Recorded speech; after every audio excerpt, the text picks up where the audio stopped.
comunes que debemos estar pensando que existen y que estoy seguro que muchos de ustedes de pronto puedan tener en sus prácticas, simplemente de pronto poder tener la posibilidad de hacer pruebas adicionales de las pruebas rutinarias. Muchas gracias. Agradecemos la excelente presentación al doctor Escobar. Por motivos de su itinerario, el doctor no nos va a poder acompañar en la sesión de preguntas. Muchas gracias, doctor. Bueno, a continuación tenemos el gusto de presentar a la doctora María Roberta de Michelis Gómez. La doctora de Michelis es profesora de la especialidad de hematología del Instituto Nacional de Ciencias Médicas y Nutrición, Salvador Subirá, y es profesora titular del curso de pregrado de hematología en la Universidad Nacional Autónoma de México. La doctora concluyó la carrera de medicina en la Escuela de Medicina de la Universidad de Anáhuac. Ha colaborado en numerosos proyectos centrados en leucemia aguda mieloblástica, por lo que cuenta con numerosas publicaciones en revistas indexadas y es miembro fundador del Grupo de Trabajo sobre Leucemia Aguda de AME. La doctora de Michelis nos va a abordar el tema marcadores moleculares de leucemia aguda mieloblástica, trascendencia del pronóstico. Bienvenida, doctora. Buenos días, muchas gracias a la mesa directiva por la invitación para hablar sobre este tema. Entonces, en los siguientes 30 minutos pues vamos a tocar este punto sobre la trascendencia de los marcadores moleculares en leucemia mieloide aguda. Esta es la declaración de conflictos de interés. Y quiero empezar como centrando todo en un caso para poderlo hacer un poco más práctico y didáctico y que un tema de marcadores moleculares no se vuelva algo terriblemente tedioso.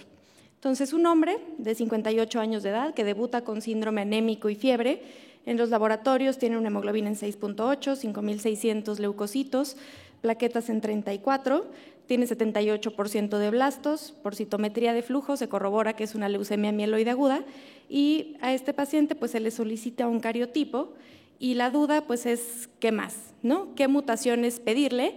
Y buscar qué pedirle tomando en cuenta estos 3 puntos, ¿no? ¿Cuáles van a ser relevantes para el pronóstico de este paciente? ¿Qué mutaciones pueden ser un potencial blanco terapéutico? Y finalmente, ¿qué mutaciones nos pueden llegar a servir en cierto momento para el seguimiento de la enfermedad, ¿no? Como un marcador de enfermedad mínima residual. Entonces, los objetivos de esta plática van a ser revisar la relevancia de las mutaciones en leucemia mieloide aguda en estos 3 escenarios, ¿no? Como en algunos puntos claves relevantes de la fisiopatología, en la estratificación de riesgo de los pacientes y finalmente como marcadores de enfermedad mínima residual. Entonces, vamos a empezar con el primer punto sobre algunos puntos clave. Y primero empezando con mutaciones en cáncer en general, ¿no? Sabemos que el cáncer pues, deriva de mutaciones en distintas células. Y curiosamente, la leucemia mieloide aguda, comparada con otros tipos de cánceres, si lo comparamos, por ejemplo, con melanoma, que puede tener más de 600, 700 mutaciones, la leucemia mieloide aguda es una enfermedad que tiene un relativo número muy bajo de mutaciones, una mediana de 13 mutaciones en leucemia mieloide aguda. Ahora, a pesar de que el número de mutaciones está limitado, hay mucha variabilidad entre pacientes. Y eso lo hace muy atractivo para poder analizar qué significan las mutaciones en los pacientes con leucemia mieloide aguda. Son un número limitado de mutaciones y el perfil de mutaciones puede ser muy distinto entre cada uno de los pacientes y además, como lo vamos a ver, puede ser muy heterogéneo en distintos puntos de la enfermedad en cada paciente. Las mutaciones en leucemia mieloide aguda se pueden dividir en distintas partes del ciclo celular y de la célula en general. A grandes rasgos, muchas de las mutaciones van a ser en vías de señales de transducción, muchas de estas son tirosincinasas que están en la membrana de la célula, otras van a ser en la regulación epigenética, en algunos factores de transcripción, en la regulación del RNA y finalmente algunos misceláneos que están en otros sitios en la célula.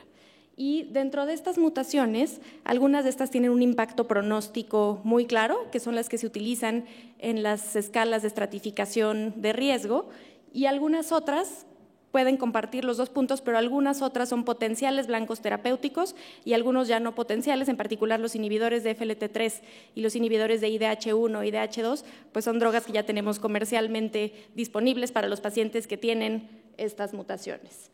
Ahora, este concepto en cuanto a la fisiopatología es muy relevante y se ha descrito mucho recientemente, que son este concepto de CHIP o ARCH, que son pues hematopoiesis clonal de significado incierto o hematopoiesis clonal relacionada a la edad.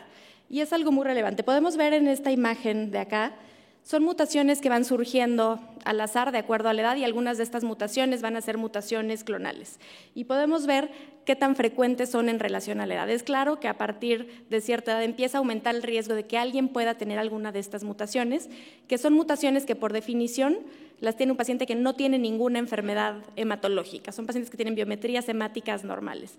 Y podemos ver de acuerdo a la edad cómo pueden aumentar en la población de más de 90 años, casi un 20% de la población puede tener alguna de estas mutaciones clonales relacionadas a la edad. De estas, las más frecuentes son las que están aquí arriba, que son las mutaciones en DNMT3A, TET2 y ASXL1. Y el tener alguna de estas mutaciones, como podemos ver aquí abajo, pues se asocia claramente a un mayor riesgo de tener alguna enfermedad hematológica. Y curiosamente, lo que se vio en este estudio, que esto es uno de los más grandes y muchos otros sacaron después cosas parecidas, el tener alguna de estas mutaciones no solo se asocia a mayor riesgo de tener alguna neoplasia hematológica, pero también a mortalidad cardiovascular y es algo de lo que se está pues, describiendo mucho y estudiando mucho recientemente. Y esto tiene mucho que ver con lo heterogénea que es la leucemia mieloide aguda al diagnóstico. Y podemos ver, esto es como la imagen de la evolución de las mutaciones que se van adquiriendo para que alguien debute con una leucemia mieloide aguda. En la primera imagen, que es una etapa como preleucémica, podemos ver a un paciente que adquirió alguna de estas mutaciones asociadas a hematopoiesis clonal de la edad, una mutación en DNMT3A. Luego tienen que surgir otras mutaciones para que alguien desarrolle como tal una leucemia mieloide aguda clínicamente manifiesta. Este paciente adquirió después una mutación en nucleofosmina, que eso da como la clona fundadora de la leucemia mieloide aguda, y finalmente después una mutación en FLT3, que es una clona dominante que va a hacer que progrese esta leucemia mieloide aguda. Y aquí lo podemos ver cómo se manifiestan estas mutaciones cuando debuta, cuando se diagnostica el paciente. Por ejemplo, las mutaciones en DNMT3A se van a presentar en el 100% de las células porque es la mutación que tiene desde un inicio, las mutaciones en nucleofosmina en un porcentaje un poco menor de los pacientes y finalmente la última mutación que se adquirió y que hizo esta clona dominante se va a presentar en un menor porcentaje de los pacientes. Y en esta imagen podemos ver algo muy parecido. Lo importante es ver cómo al diagnóstico la leucemia mieloide aguda suele ser una enfermedad policlonal, tiene muchas clonas distintas. Y en un escenario de recaída, pues pueden ser varios escenarios distintos en realidad. Y si tuviéramos, por ejemplo, un ejemplo de una mutación en FLT3, que generalmente pues son estas mutaciones que vuelven a una clona dominante, en un escenario de recaída podemos tener escenarios distintos, ¿no? Hasta arriba el paciente que recae pues con esta misma clona predominante, con la clona mayor. Y por lo tanto, de hecho, en los pacientes que debutan con una leucemia con mutaciones en FLT3, el 70% van a recaer con leucemias que son también FLT3 positivas. Pero hay muchos otros escenarios que pueden no tener ya estas mutaciones en FLT3.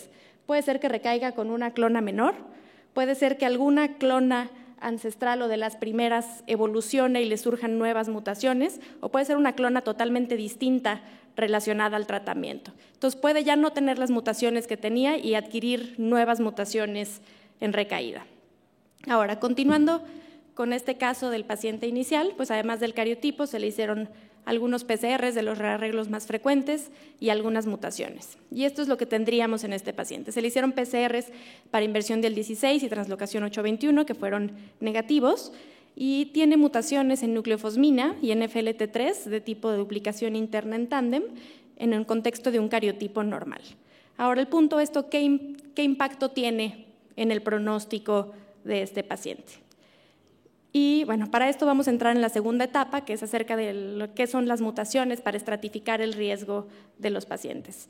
Ya desde hace mucho tiempo sabemos el impacto que tiene el cariotipo para estratificar el riesgo de los pacientes, ¿no? Con un cariotipo podemos dividir a los pacientes en 3 grupos pronósticos de riesgo favorable, intermedio o desfavorable y como bien sabemos, en realidad la gran mayoría de los pacientes quedan en este grupo con un cariotipo de riesgo intermedio. Y esto es un problema porque también sabemos que este riesgo citogenético intermedio es un grupo muy heterogéneo, ¿no? Muchos de ellos se parecen mucho más a los de riesgo favorable y algunos de ellos en realidad tienen supervivencias mucho más parecidas a los pacientes de riesgo desfavorable. Y fue inicialmente en este grupo de riesgo intermedio donde están además los pacientes con cariotipo normal, que son un porcentaje muy importante de estos pacientes, que se empezó a buscar qué impacto podían tener las mutaciones puntuales.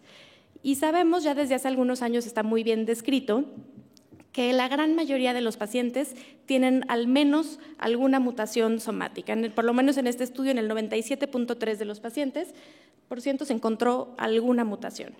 Y las mutaciones más frecuentes, que ha sido algo repetido en los distintos estudios, son las mutaciones en nucleofosmina, en FLT3 y en DNMT3A, que de acuerdo a los estudios puede variar un poco el porcentaje, pero podemos ver aparte en esta gráfica cómo estas mutaciones pueden coexistir en un paciente, ¿no? De hecho, la coexistencia de nucleofosmina y FLT3 pues es una coexistencia muy frecuente. Un porcentaje de los pacientes tienen ambas mutaciones. Y aquí podemos ver esta distribución de las mutaciones más frecuentes. Podemos ver de acuerdo a la edad. Hasta atrás están los pacientes más jóvenes y adelante los pacientes de mayor edad, y la frecuencia de las menos a las más frecuentes, ¿no? Y algunas cosas pues, que se ven muy evidentes en esta imagen. Las mutaciones más frecuentes, que son en nucleofosmina y en FLT3, suelen presentarse en pacientes un poco más jóvenes y generalmente, además, como ya dijimos, se asocian a cariotipo normal. Y por otro lado, tenemos algunas otras mutaciones, como son RUNX1, las mutaciones en IDH, ASXL1 y TP53, que su frecuencia, su presencia empieza a aumentar a mayor edad. Por ejemplo, las mutaciones en ASXL1 además son más frecuentes en leucemias secundarias, y las mutaciones en TP53 son mucho más frecuentes en pacientes con cariotipo complejo, que esto lo vamos a ir viendo un poco más a detalle. Esta es la clasificación actual de riesgo de la European Leukemia Net, y que además es la misma clasificación de riesgo que incorporó la NCCN en sus últimas recomendaciones. En algunos momentos han sido un poco distintas la clasificación de European Leukemia Net y de NCCN, pero pues las últimas recomendaciones de NCCN incluyen la misma estratificación de riesgo. Y les puse en morado la